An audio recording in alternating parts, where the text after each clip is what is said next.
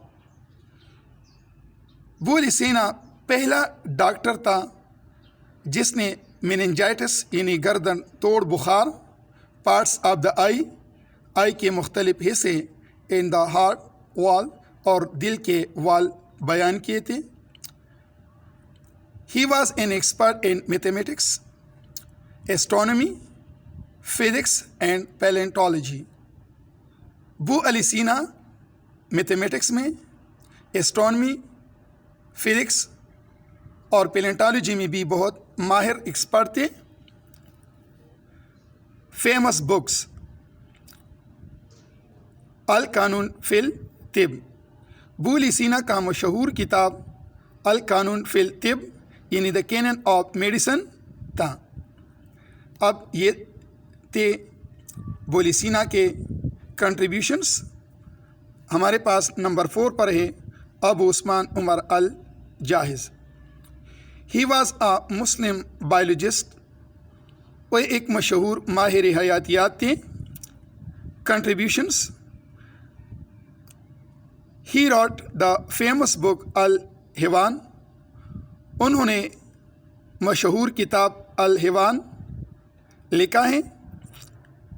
In this book he describe his own observations on animals, اس کتاب میں انہوں نے اپنے مشہور مشاہدات جو انہوں نے پودوں یعنی اینیملز پر کیے تھے وہ لکھے ہیں۔ Such as the seasonal migration of fish in river Tigris, جیسے دریائے دجلہ میں مچھلیوں کی سالانہ حرکت۔ ہی آلسو ڈسکرائب دا لائف سسٹم آف این اینٹ، اس بک میں انہوں نے چینٹیوں کے زندگی کے بارے میں بھی لکھا ہے کہ وہ کس طرح سے زندگی گزارتے ہیں۔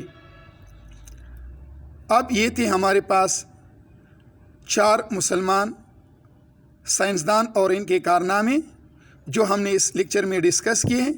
یعنی پہلا تھا جابر بن حیان، دوسرا تھا عبد المالک اصمعی، تیسرا تھا ہمارے پاس ابو علی سینا اور چوتھا ابو عثمان عمر الجاحظ۔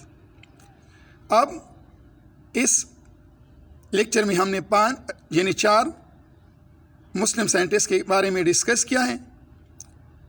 اگلے لیکچر میں ہم باقی ماندہ مسلم سائنٹسٹ کے بارے میں ڈسکس کریں گے۔ آج کے لیے اتنا ہی کافی ہے۔ وسلام۔